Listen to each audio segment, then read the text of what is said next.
Tantor Audio, a division of Recorded Books, presents Choosing Me Before We. Every Woman's Guide to Life and Love by Christine Arylo. Narrated by Amy Melissa Bentley. Prologue. Let's get to know each other. Have you ever felt you walk the path of your life alone? That you are the only woman to ever make painful, stupid mistakes? To settle for less? To desperately desire love above all else? To yearn for a real partner so much that it hurts? Have you ever thought, why is every woman but me in a great relationship? Why can't I be that happy? Or found yourself rejected by the person you love and figured that something was wrong with you? When the devastating breakdown of my 15-year relationship stabbed me, at the age of 30, like a wild boar's tusk ripping through my heart, I was convinced that I was the only woman who had ever made such a complete mess of her life. I felt alone, rejected, and furious that I had deceived myself for so long. That I had given up myself to keep the love of another for years, only to be left with a heart torn to shreds. What I realized shortly after the initial blow of my relationship's end was that I had failed to understand that, above all else, I needed to honor the most important relationship in my life first, the one with myself. This ending became a beginning for me, in which I learned many things.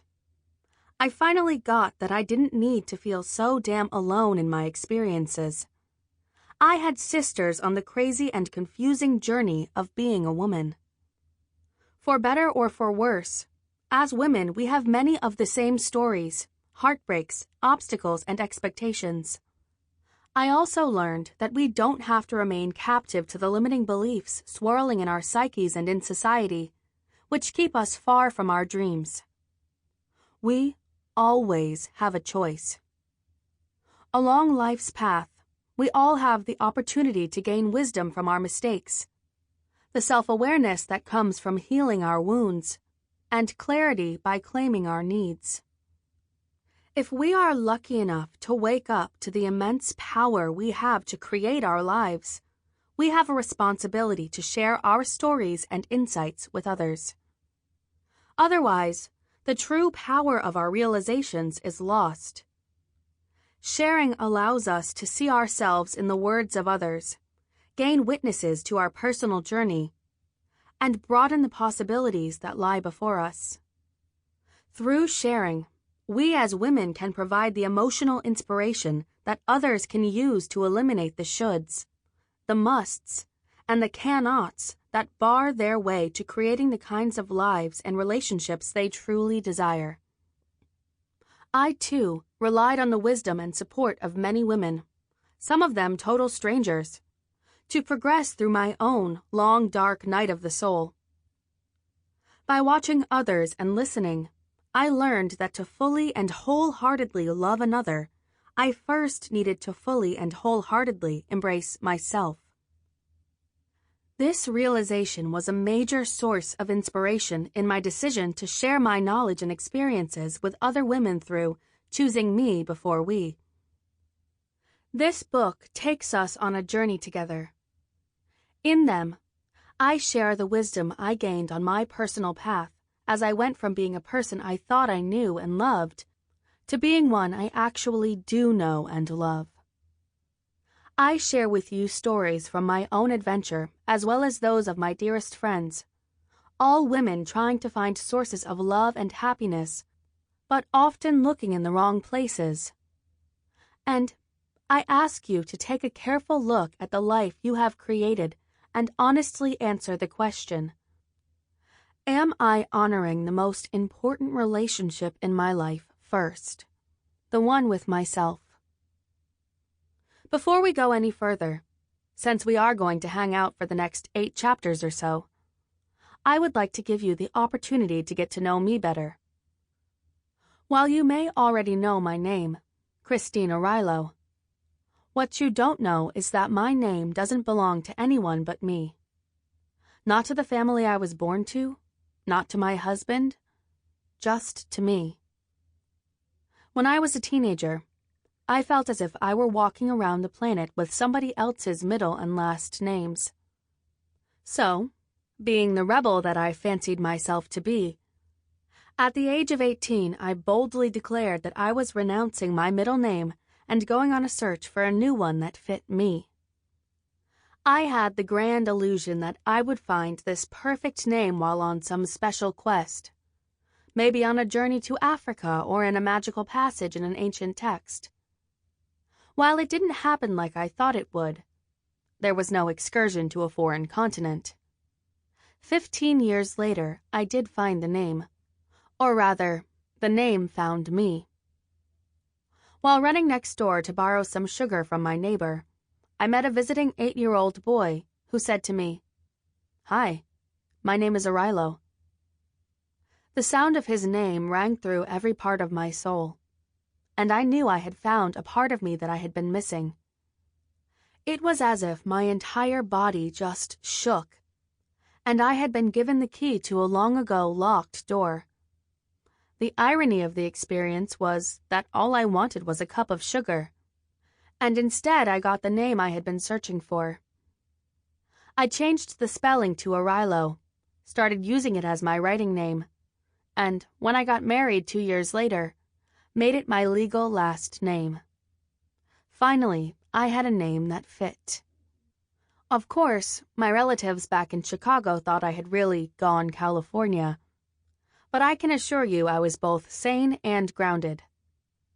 The experience of finding this name was an expression of my beginning to be and love myself completely. 2 things that I had been unable to do my whole life. In retrospect, I can see how hungrily I wanted to be loved and accepted for me. To be totally free to be all of Christine all the time, without apology. Today, I understand how my decisions, especially those concerning relationships, had prevented me from expressing and loving me fully. Being me was never easy, and for most of us it isn't, especially during the awkward growing up years. As a child and a teenager, I was a little gawkier than most, blessed with glasses at age 5, braces at 11, and a mother who dressed me like I was either fat or funny-looking. I still can't decide. I was a late bloomer. Outwardly, my family appeared normal. Middle class, a nice house, a dog, a cat, siblings, Mom the Girl Scout leader, and Dad the softball coach. But, as in most families, our dysfunctions silently did their damage. Alcohol abuse. My father drank too much. Repressed emotions. My mother was far too busy to feel anything. And too little physical affection. Though my parents loved me, hugs were hard to come by. My parents were not ogres. I was not mistreated, and all my material needs were met. They did the best they could. But our relationships lacked depth and connection because my parents, like most people walking on this planet, carried their own burdens of unhealed wounds. Like everyone, I had my own traumas, and mine were connected to the departure of the most prominent men in my life. The first to leave was my father. A few weeks before my 15th birthday, he was killed in a car accident. What seemed like an innocent parting for the evening turned into one of my most life-altering events. On that wintry Midwestern night, when my mom was away on business, my dad decided to go out. He came to my room to tell me his plans and said to have fun with my friends. Of course, being a teenager, I immediately thought, awesome, no third degree. My dad drove off in our red Volkswagen Rabbit, and I walked across the street to my best friend's house, where a boy I had a crush on was waiting to pick me up in his 1973 Oldsmobile Cutlass. Little did I know that this boy would ask me to be his girlfriend. beginning what would become a 15-year relationship. Little did I know that in the course of one night, one man would enter my life as another one left. The next time I saw my father, he was laid flat in a casket, with his face covered by makeup and a high-collared shirt to hide his broken neck. He had died instantly on impact on an icy road the night we went our separate ways for the last time. His death was something I would not understand or mourn until the age of 30, when the boy who drove the 1973 Cutlass called off our impending marriage 2 hours before our engagement party. Looking back, the ending of our relationship should not have come as a surprise. This man had stepped right into the hole my father's death had created. Only an 18-year-old boy at the time, he made a promise to my dead father that no man should ever make. I will always take care of her. With that vow, the dynamic for a new father-daughter relationship was cemented, dooming any hope for a healthy love affair. To me, at the age of 15, this promise seemed like true love. But by age 30, I realized it was a death sentence. We had created a relationship in which this man, who was not my father, felt the need to take care of me. When I no longer needed to be taken care of, he left. There was no reason for him to stay in the relationship. I will never forget his words. "Chris, you just don't need me enough anymore." He continued, "I don't love you anymore. I don't want to marry you anymore. And, oh, by the way, I've been cheating on you for the past 6 months." In the wake of his proclamation, I reeled, heartbroken, experiencing the most intense, soul-gutting pain I have ever felt. It was as if my entire understanding of life had been decimated in an instant, shattering all of my life dreams. During the first few weeks, I hurt so much that I actually thought I might die. You know the feeling. As if your heart has been ripped out of your chest, leaving a hole so deep and dark that you don't even have words to describe the pain. For me, the alternating waves of severe suffering, complete emptiness, and fits of anxiety were the only things that let me remember I was still alive. Only months later I would realize that this man had actually given me the greatest gift ever, my freedom. The truth was, I had been holding our relationship together with pieces of masking tape for more than a decade, continually adding more tape, trying to hide the flaws and lies from everyone, especially me. All he did was rip the tape off, exposing what lurked beneath the thick layers. And boy, did it hurt. At the time, I blamed him for destroying our relationship and my life. But in reality, it was I, not him, who caused my suffering. Sure, he could have been gentler, but honestly, the ending had to be that severe. I would never have left him. I would never have given up on our relationship. I zealously believed that, above all else, we were meant to be together. It was destiny. Romantic at the time, I later came to understand that our relationship had covered up my pain. Most of the time, the pain had been easy to hide. As a duo, we were great at racking up material accomplishments. We bought 2 houses and started a business. I progressed in my career and education. Cars, motorcycles, and all sorts of cool stuff filled our lives. The contract part of the relationship worked.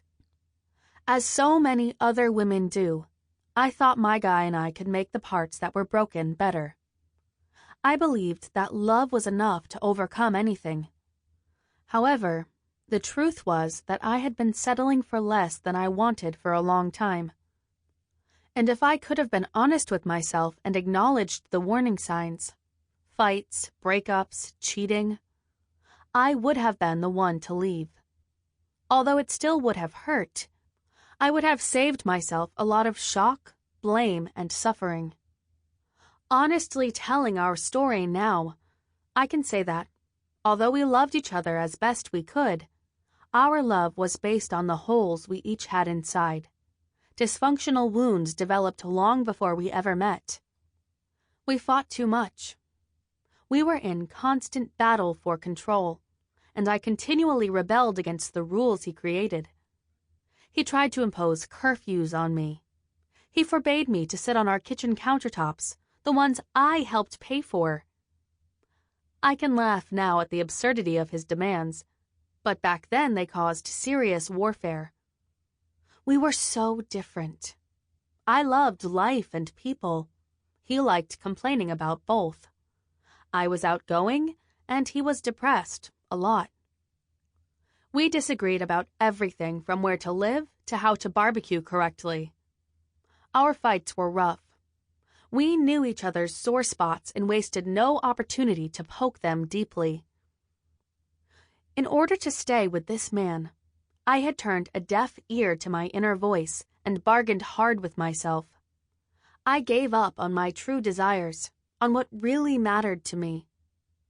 I wanted to travel the world with my partner, but instead I took trips in the United States with friends.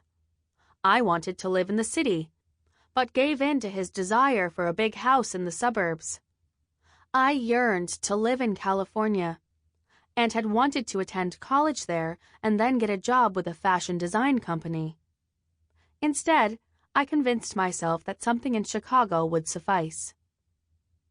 Then there were the weeks and months we were broken up, which happened often.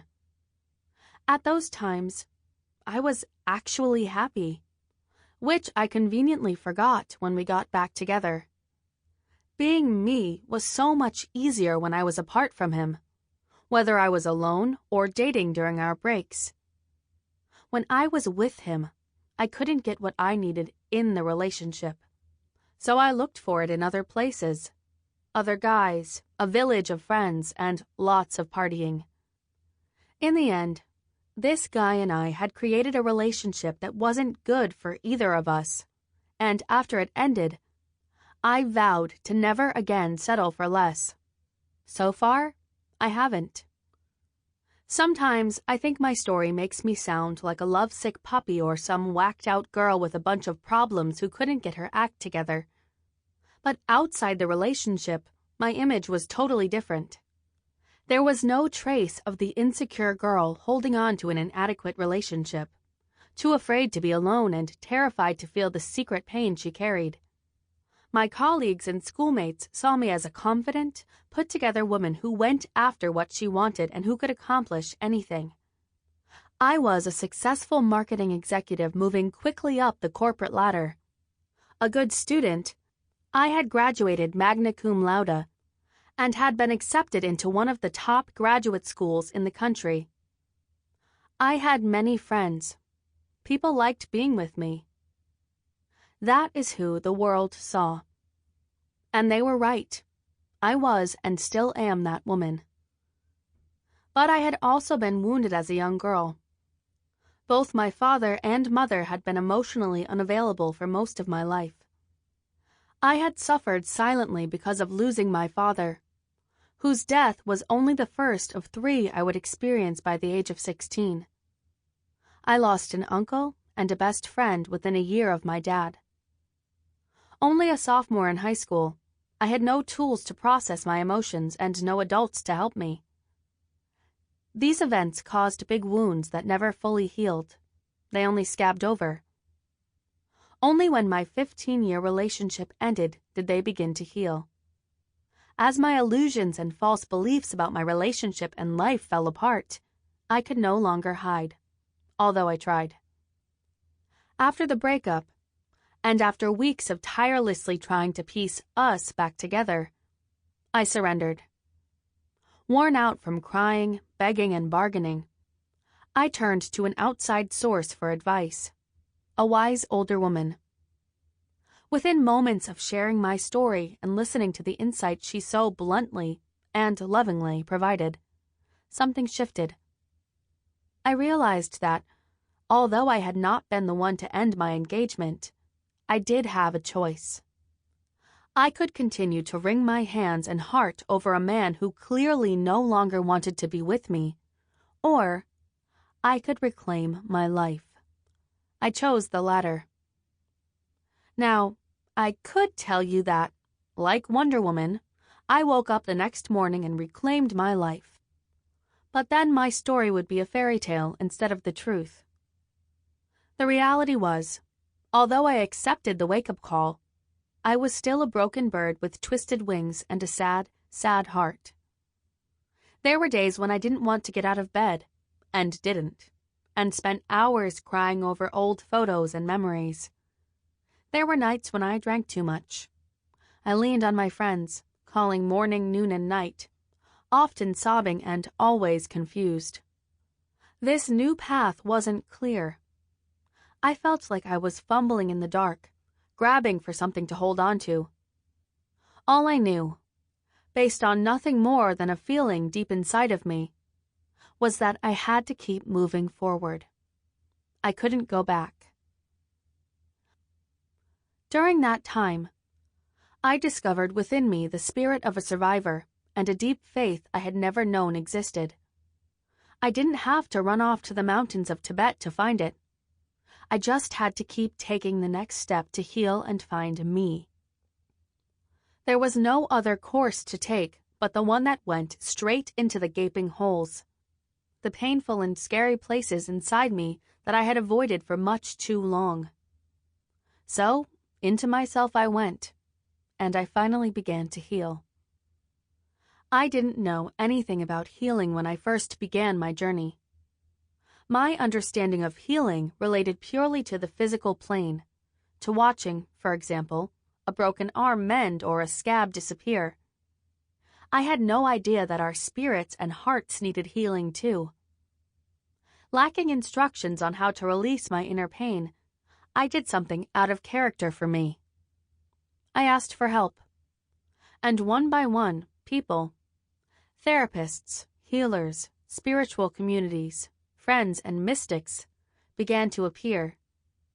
They became my troop of angels, helping me to remember that I too have wings. They supported me in mending those wings so I could once again fly.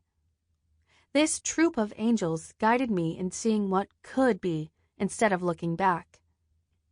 Their guidance never became a quick fix that I could use to conceal the holes inside my heart and soul, but instead served as the medicine I needed to heal them.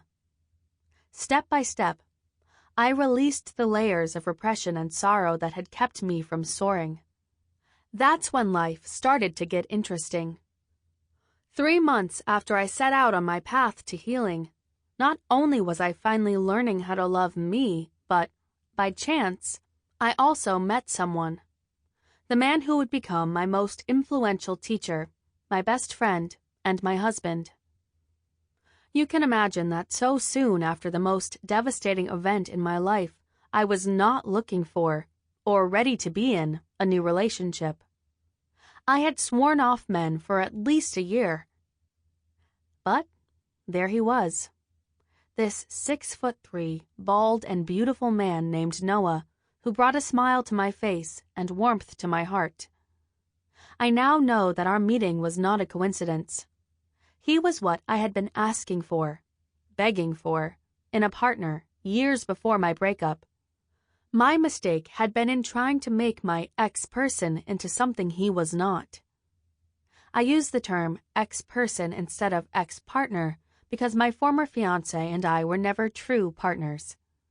In my heart, I know that after our relationship ended and I made the decision to choose me first, the universe wasted no time in delivering the partner I actually desired. Dating Noah was a big part of my healing journey.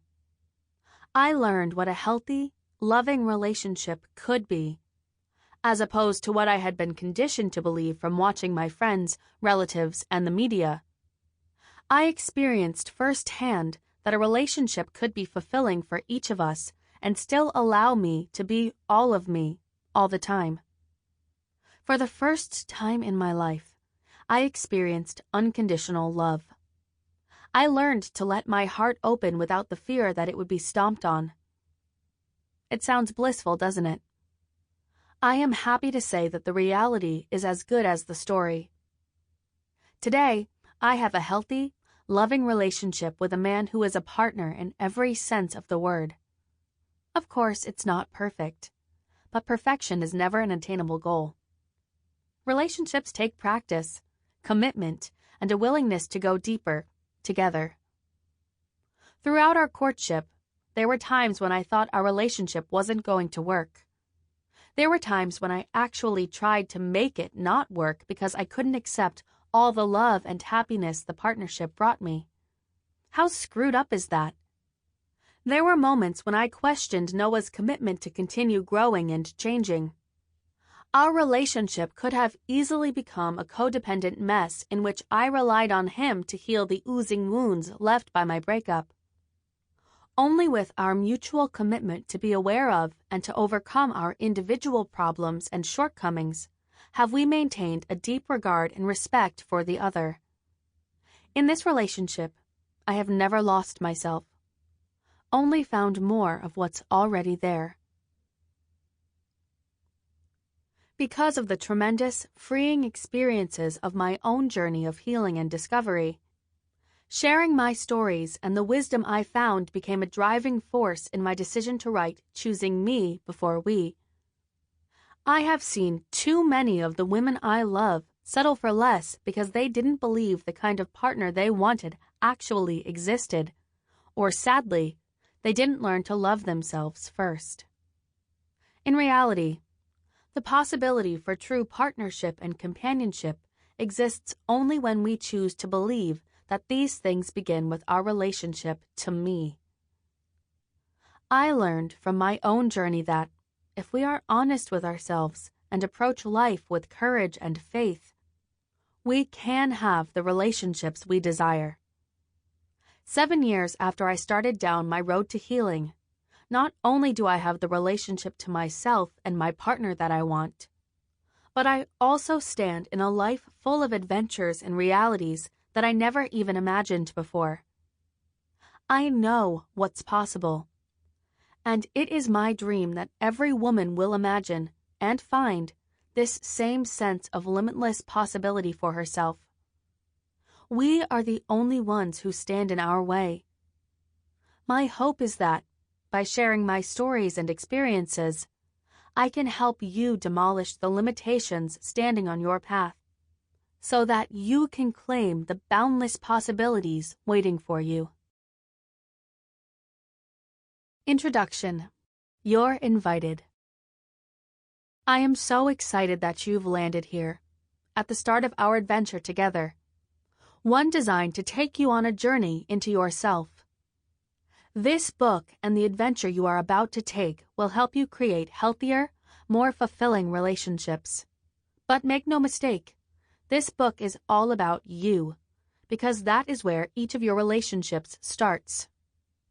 While you will be asked to contemplate questions about your relationships and partner, this book is not a workbook to discuss with your significant other. They won't help you stay in a relationship whose time has passed. They won't even help you catch a man in 10 easy steps.